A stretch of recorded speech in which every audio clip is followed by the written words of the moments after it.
현자들의 죽음 10번째 152페이지 24년 11월 1일 금요일 소크라테스에서 부타까지 고미숙지음 죽음에 대한 명랑하고 심오한 탐구.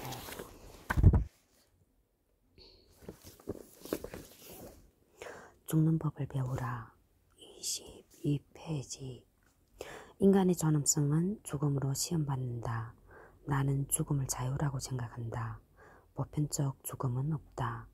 죽음을 넘어 인간의 자유로 대면할 수 있는지에 따라, 다시 말해 죽음을 받아들일 수 있는지에 따라 세상에는 매우 다른 죽음이 있다.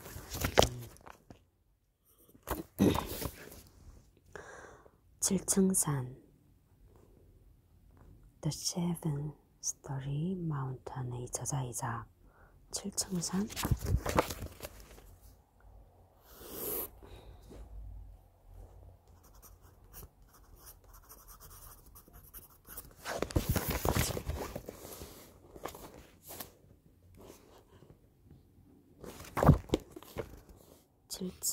산의 저자이자 20세기의 현자 가운데 한 명인 토머스 머튼의 말이다.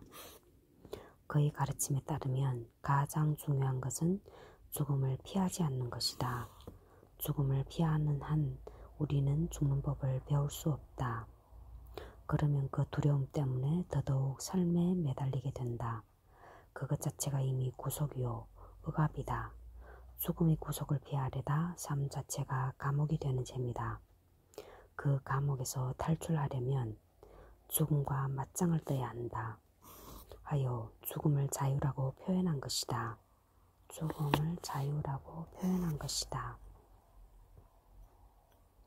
죽는 법을 배우라. 인간의 존엄성은 죽음으로 시험받는다. 나는 죽음을 자유라고 생각한다. 보편적 죽음은 없다.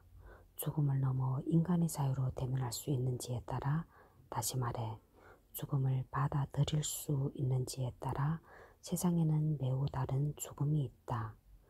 다시 말해 죽음을 받아들일 수 있는지에 따라 세상에는 매우 다른 죽음이 있다.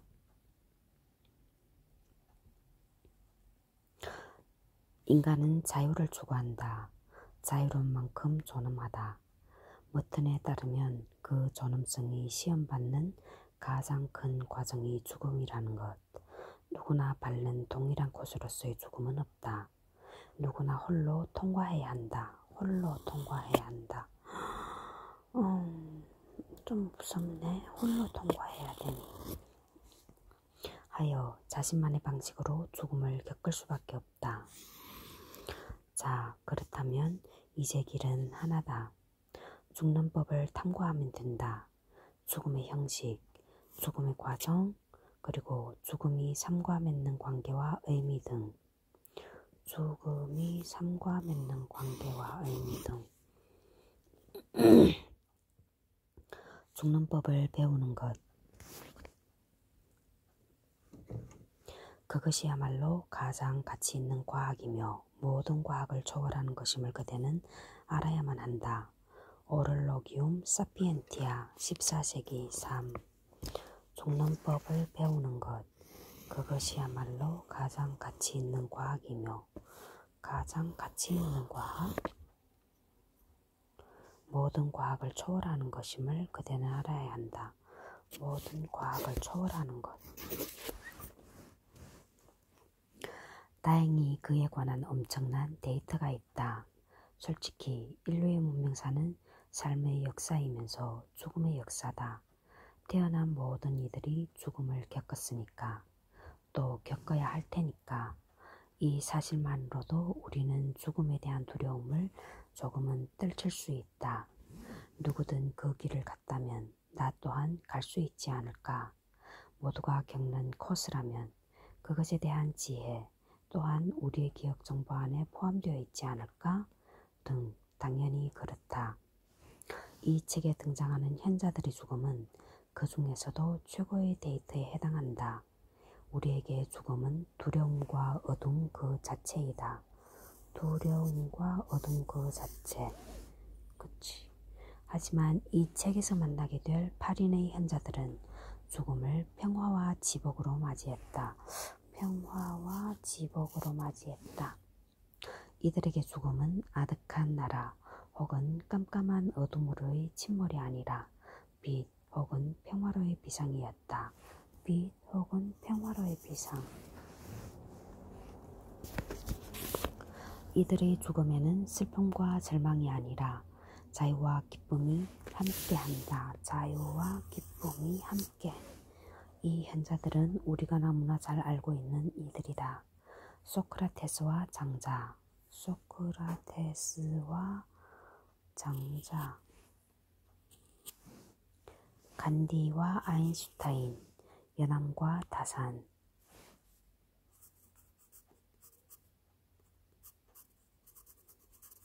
사리붓다와 붓다 시대로 본다면 기원전 5세기에서 20세기 중반까지 걸쳐 있고, 지역으로 본다면 지중해에서 인도, 한반도와 아메리카를 포괄한다. 한마디로 시공의 스펙트럼이 매우 드넓다. 이들은 인류의 스승들이다. 이들은 많은 것을 알려주었지만 그 무엇보다 잘 죽는 법을 알려주었다. 소크라테스, 장자, 간디. 이런 죽음의 형식이 있다고. 이렇게 죽음을 맞이하면 된다고. 그러면 죽음을 통해 자유와 해방을 만끽할 수 있다고. 죽음을 통해 자유와 해방을 만끽하다. 그러면 사는 법을 알게 되리라. 죽음은 길을 떠날 때가 온 것뿐이다. 세상에서 벗어나 다른 길을 따라 기쁘게 걸음을 옮기는 것이다.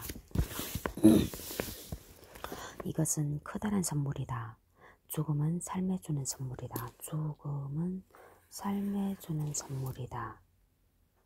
어떻게 죽어야 하는지 아는 사람은 세상에서 더 오래 기억될 뿐 아니라 그가 지닌 자유 때문에 영원히 산다. 4.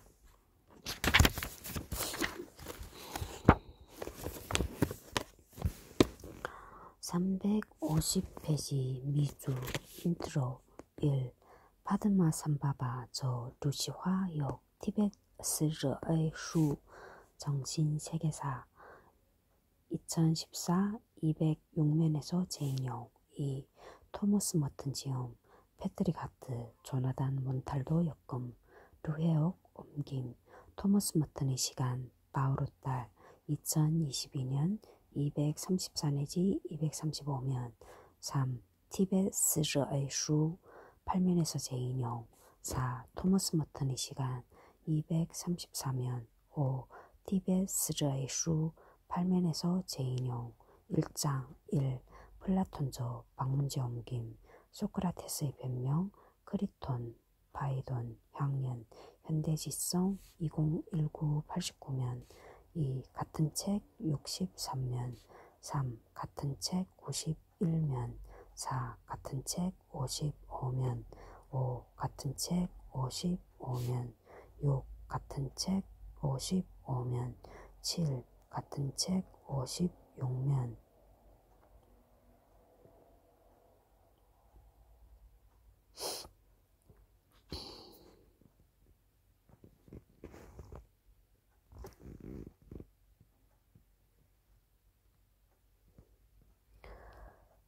9. 같은 책 35-36면 10. 같은 책 56면 11. 같은 책 57면 12. 같은 책 57-58면 13. 같은 책 59면 14. 같은 책 100면 15. 같은 책 114면 16. 같은 책 116면 17. 같은 책 116면 18. 같은 책 119면 19. 같은 책 119면 20. 같은 책 120면 21. 같은 책 120면 22. 같은 책 114-115면 23.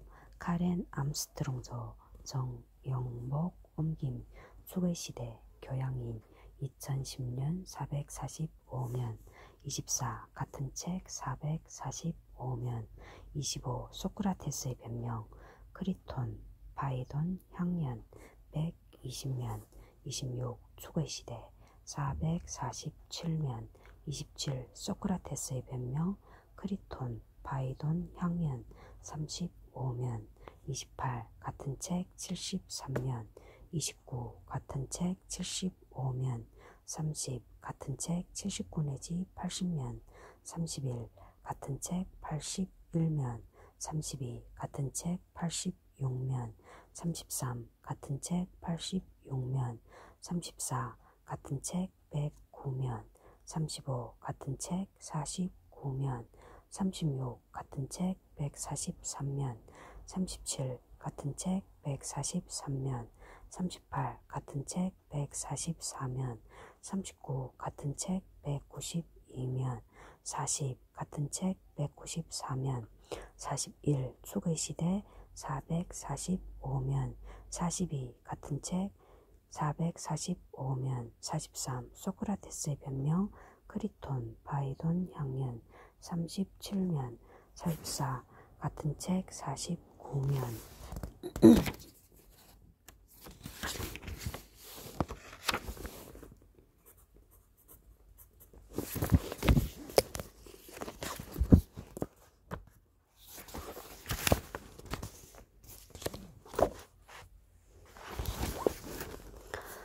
152페이지 3. 나는 우아하게 떠나겠다.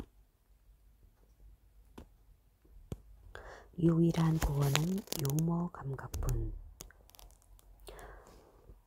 그로부터 40여 년이 지난 1955년 마침내 최후의 순간이 다가왔다. 이미 아인슈타인은 복부 대동맥의 동맥류라는 지병을 앓고 있었고 그는 이것이 언젠가는 치명적인 상태로 발전할 것임을 예견하고 있었다. 하지만 아인슈타인은 다가올 죽음에 대해 평화로운 마음을 가지고 있었다.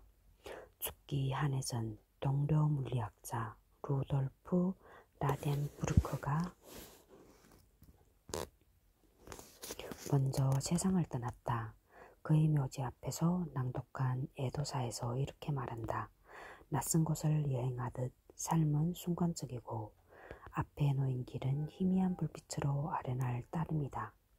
그의 달관한 듯한 태도가 엿보인다. 낯선 곳을 여행하듯 삶은 순간적이고 그치? 내가 벌써 47살이야. 앞에 놓인 길은 희미한 불빛으로 아련할 따름이다. 그의 달관한 듯한 태도가 엿보인다. 위성병은 여전히 그를 괴롭히고 있었다. 하지만 그는 산책을 포기하지 않았다. 산책을 포기하지 않았다. 나도. 나치에 쫓겨 미국으로 탈출한 뒤 생애의 후반부를 미국 동부에 있는 프리스턴 대학의 고등연구소에서 보냈다. 그곳은 숲으로 유명한 도시다. 그는 틈만 나면 양딸과 함께 또 불확정성의 원리로 유명한 괴짜 과학자 쿠르트 괴델과 함께 프린스턴의 숲을 거닐었다. 아인슈타인이 괴델과 함께 걸을 때라는 책이 그 이야기를 바탕으로 한 것이다. 또 66세 이후 은퇴한 뒤에도 거의 매일 고등연구소로 나가 양자역학에 맞서 통일장 이론을 수립하기 위해 전력을 기울였다. 마침내 생애의 마지막 생일을 맞이했고 그때 어린 시절부터 평생을 함께한 친구 미셸 베소의 사망 소식을 전해 듣는다. 그는 아인슈타인에게 가족이나 연인 그 이상의 친구였다. 삶의 거의 모든 것을 함께했다고 할 정도로 그런 그가 세상을 떠난 것이다. 아인슈타인은 담담했다. 그는 나보다 조금 먼저 떠났을 뿐 아무런 의미도 없다고. 그리고 이렇게 덧붙인다. 물리학자에게 과거, 현재, 미래의 구분은 한낱 망상에 지나지 않는다고. 역시 종교 쪽 비의가 느껴진다. 사망 일주일 전 4월 11일 그는 러셀 아인슈타인 선은 핵무기 통제에 서명했다. 생애의 마지막까지 평화운동을 멈추지 않은 것이다. 다음 날 동맥류가 터지기 시작했다. 의사들은 수술을 권유했다. 하지만 그는 단호히 거부했다. 생명을 인위적으로 연장하는 것은 볼품없는 짓이다. 나는 나에게 주어진 일을 다 했고 이제는 작별을 고할 시간이다. 너무 멋져. 그리고 이렇게 말한다. 나는 우아하게 떠나겠다. 생명을 인위적으로 연장하는 것은 볼품없는 짓이다. 나는 나에게 주어진 일을 다 했고 이제는 작별을 고할 시간이다. 나는 우아하게 떠나겠다. 오랫동안 자신을 위해 고군분투했던 여비소 헬렌 듀카스는 비탄에 빠져 어찌할 바를 몰랐다. 아인슈타인은 웃으면서 그녀를 위로한다.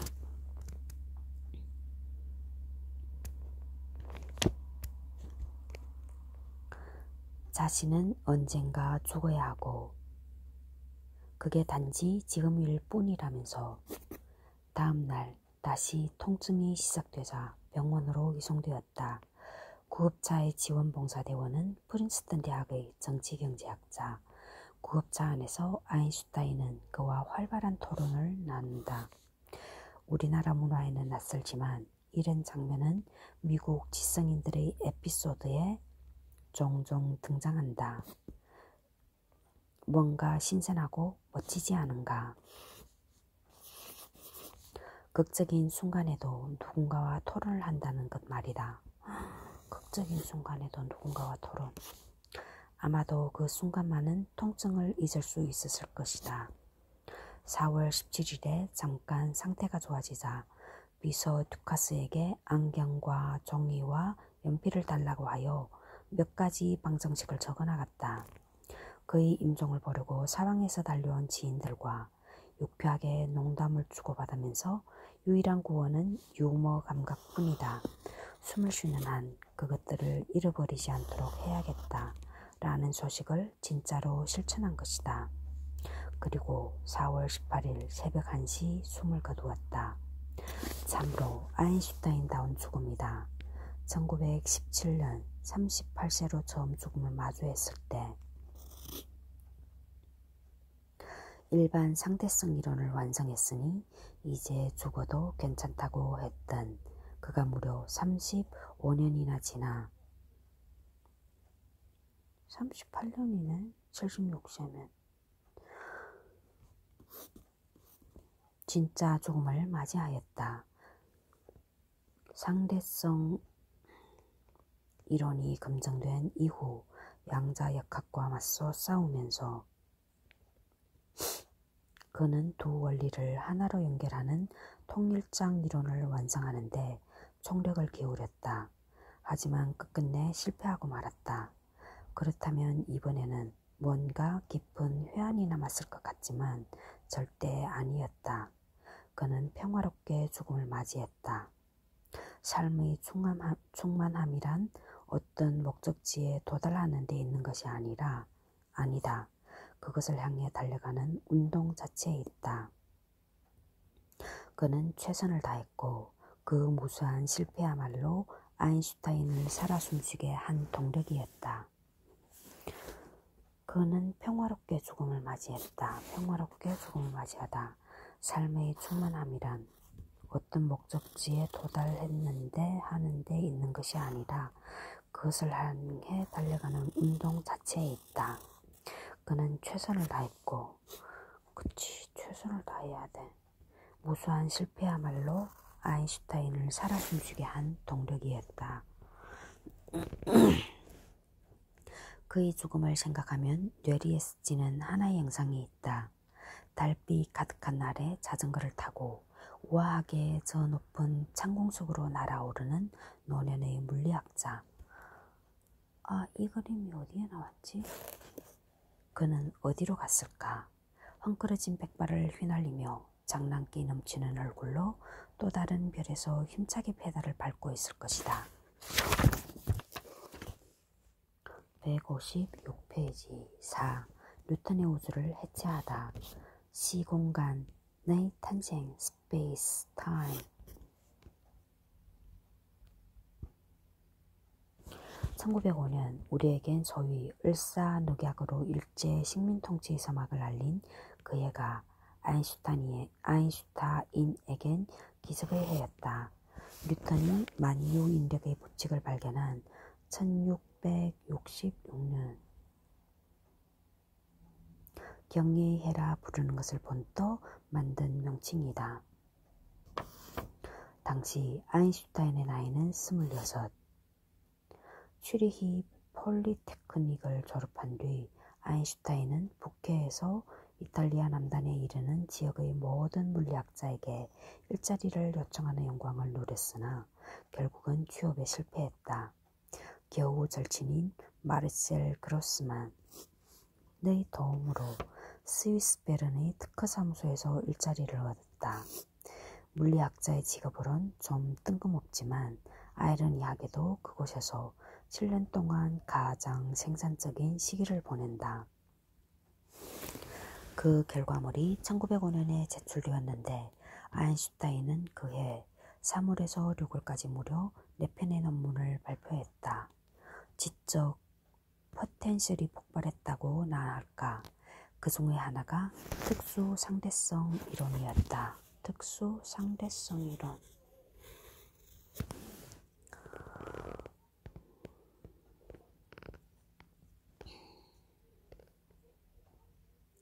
(1900년) 물리학계에선 이런 선언을 했다고 한다.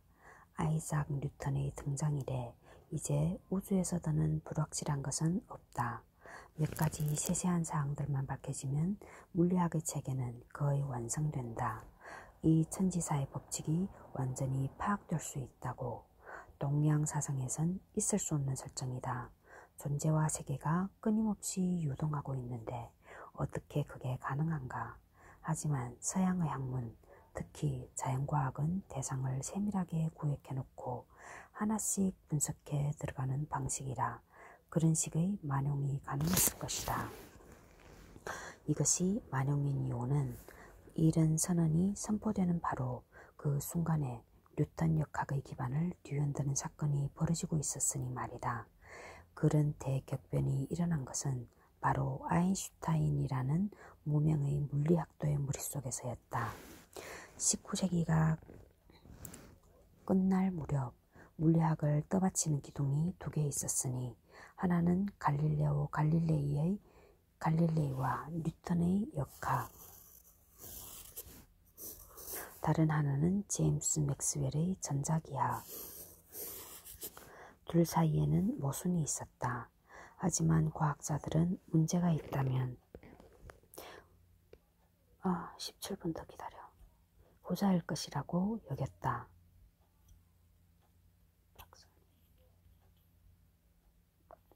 왜냐하면 뉴턴은 틀렸을 리가 없으니까. 아인슈타인 역시 이둘 사이의 모순에 매달렸다. 몇 년을 고심한 끝에 어느 날 문득 그는 확신했다. 수정해야 할 것은 맥스웰의 전자기하학이 아니라 뉴턴의 역학이라고. 여기에서 특수 상대성 이론이 탄생한다. 앞에서도 말했지만 16세에 했던 광선과 함께 이동하면 어떻게 될까라는 그의 상상이 비로소 하나의 법칙으로 등장하는 순간이었다. 뉴턴 역학은 시간과 공간의 절대성, 즉 절대시간, 절대공간에 기초한다. 뉴턴은 프린키피아 1권에서 이렇게 말한다. 프린키피아. 시간은 그 본질상 절대적이고 수학적이어서 외적 요인에 상관없이 균일하게 흐른다. 공간 또한 마찬가지다. 이런 절대성이 가능한 것은 물론 신으로 인해서다. 신은 영원하고 도처에 편재한다. 그러므로 신이 시간과 공간을 구성한다. 절대시간, 절대공간, 그리고 신의 삼위일체. 아인슈타인은 특허사무소 시절 어느 날 아침 침대에서 이렇게 외친다. 그거다. 문제는 뉴턴 역학의 시간 개념을 버리는 거야. 그의 이론에 따르면 서로 다른 운동 상태에 있는 관찰자는 모든 것을 서로 다르게 측정한다. 상대성이란 관찰자의 운동에 따라 시간이 다르게 측정될 수 있다는 뜻이다. 공간 또한 마찬가지다. 공간은 텅 빈 용기가 아니다. 물질이라 에너지 작용이 공간을 펼치고 또 공간이 펼쳐지는 순간 물질과 에너지 운동이 가능하다. 결국 공간 그 자체는 세상 어디에도 존재하지 않는다. 그렇게 해서 절대 공간, 절대 시간이라는 개념은 사라져버렸다. 대신 시간과 공간이 결합한 새로운 개념이 등장했다. 이름하여 시공간, 스페이스 타임.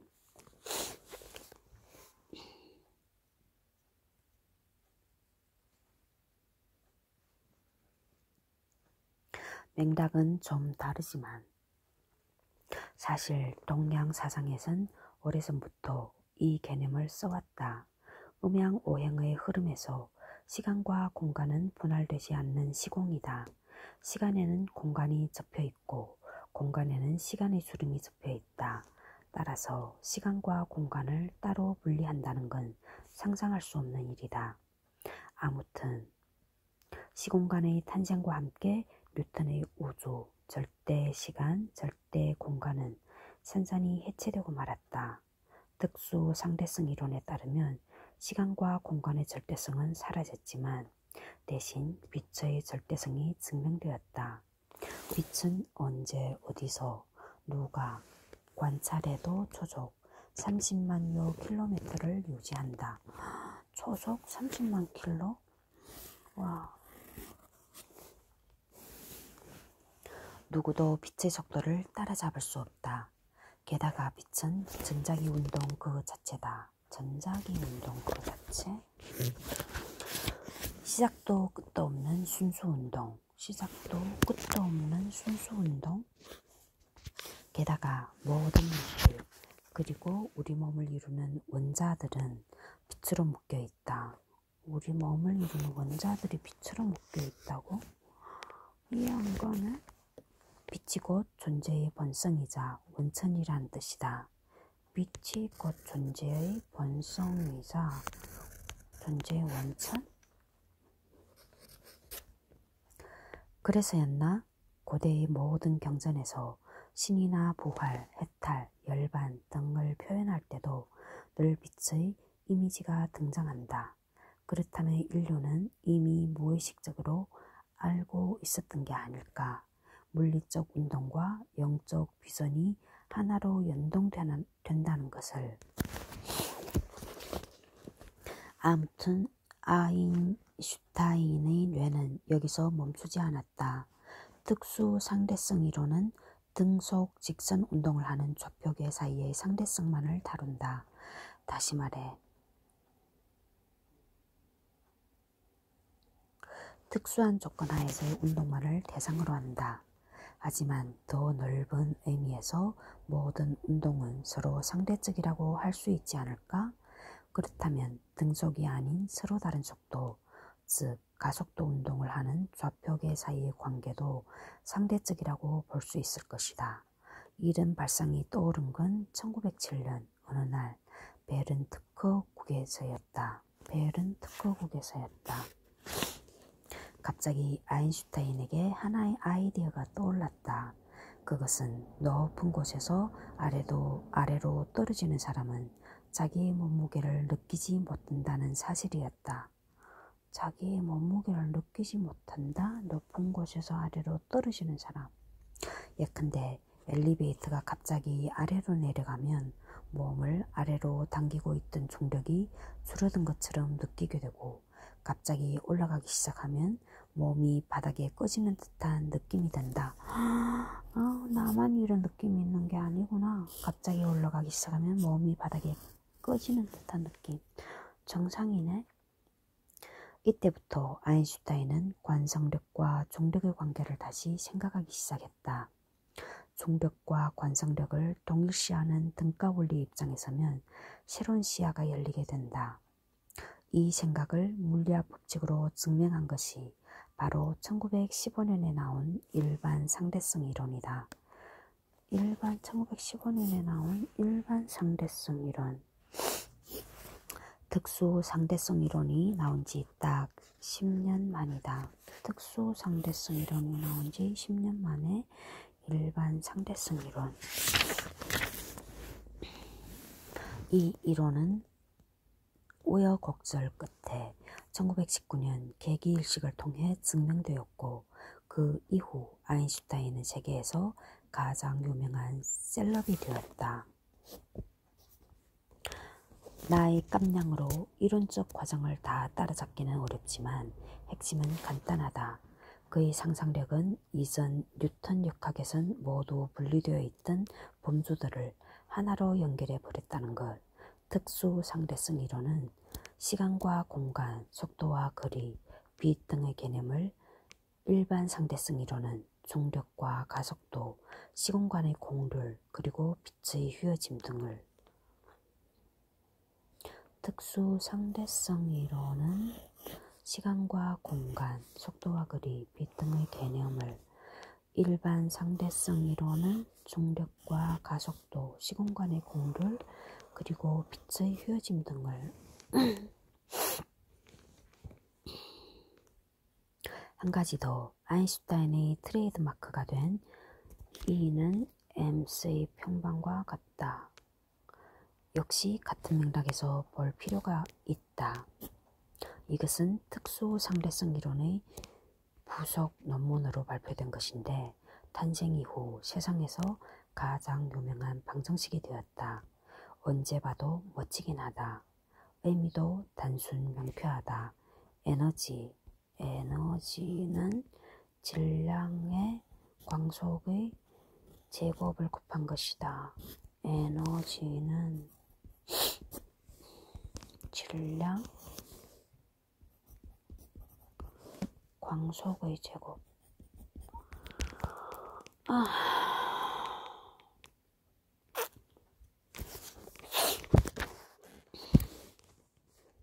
광속의 제곱을 곱한 것이다. 이게 무슨 뜻일까? 그러니까 이전의 물리학계엔 두 개의 법칙이 있었다. 에너지 불변의 법칙과 질량 불변의 법칙. 1, 2. 이 우주에 존재하는 에너지와 질량의 총합은 변하지 않는다는 것. 이 우주에 존재하는 에너지와 질량의 총합은 변하지 않는다는 것. 진짜?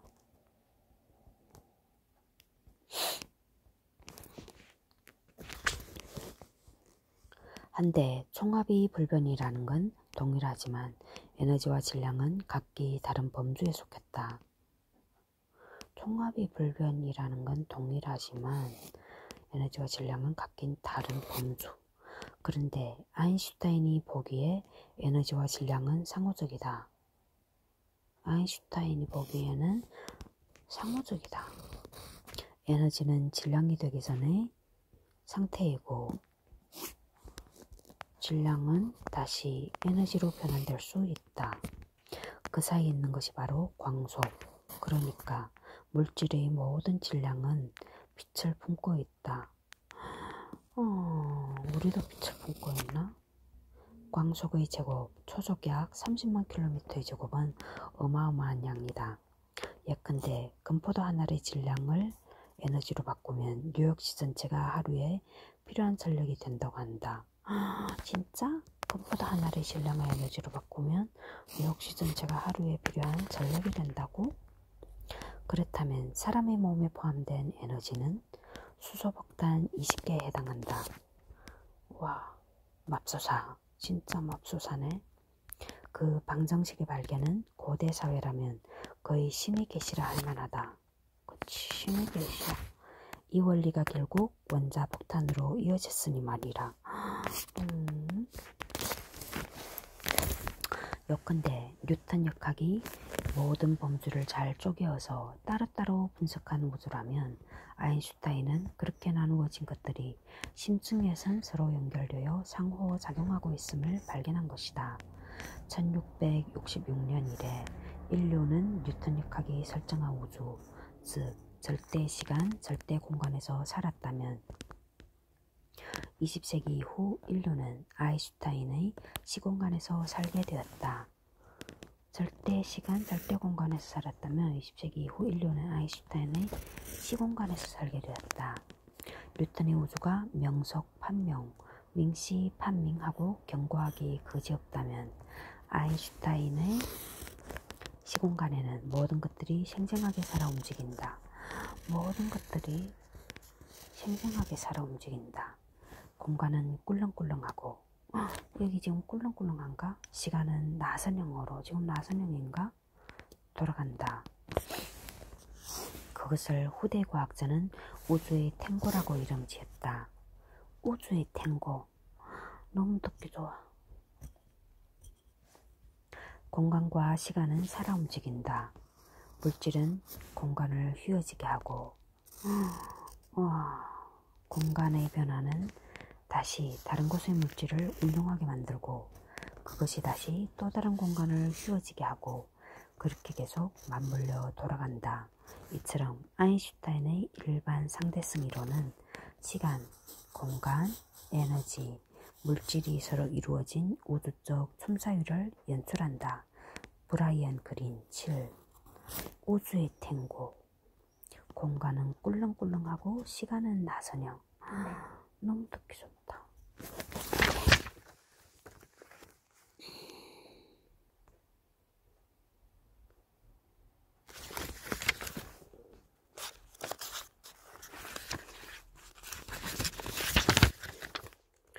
백 62페이지 5. 양자역학과 주사위놀이. 운명의 기묘한 엇갈림. 1905년 특수 상대성 이론, 1915년 일반 상대성 이론. 이렇게 엄청난 업적을 이루고도 아인슈타인은 노벨상을 타지 못했다. 노벨상 한강 24년 10월. 심지어 1919년 영국의 천문학자 아서 에딩턴에 의해 계기 일식 관찰이 이루어지고 그 작업을 통해 빛의 휘어짐이 검증되면서 세계적 명성을 얻게 되었는데도 말이다. 그러다가 1921년 비로소 노벨상을 받게 되었는데 1921년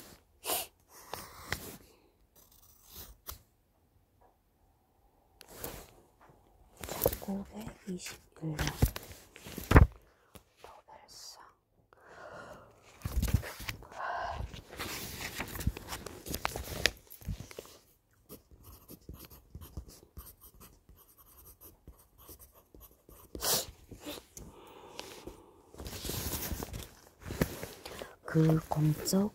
그 공적 역시 상대성 이론이 아니라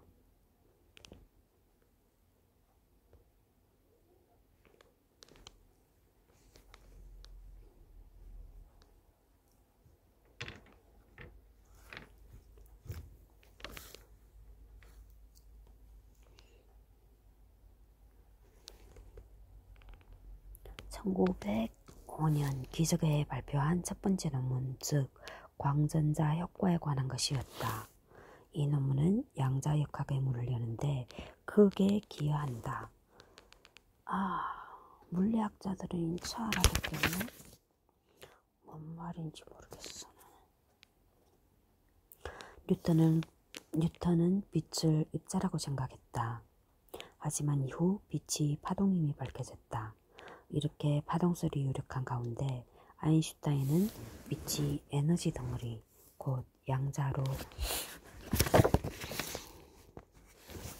이루어졌음을 발견했다. 자, 그러면 빛은 파동일까? 입자일까? 파동이기도 하고 입자이기도 하지? 결국 파동이면서 입자라는 게 정설이다. 맞다. 이것이 양자역학의 출발이다. 한데 여기서 아주 극적인 드라마가 펼쳐진다. 흔히 물리학자로서 아인슈타인의 생애를 전반 부는 혁명가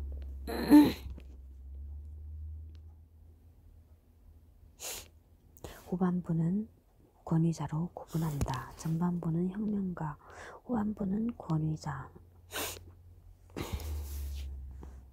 전반부에선 뉴턴역학을 전복하는 거침없는 행군을 보였지만 후반부에는 양자역학이라는 새로운 이론과의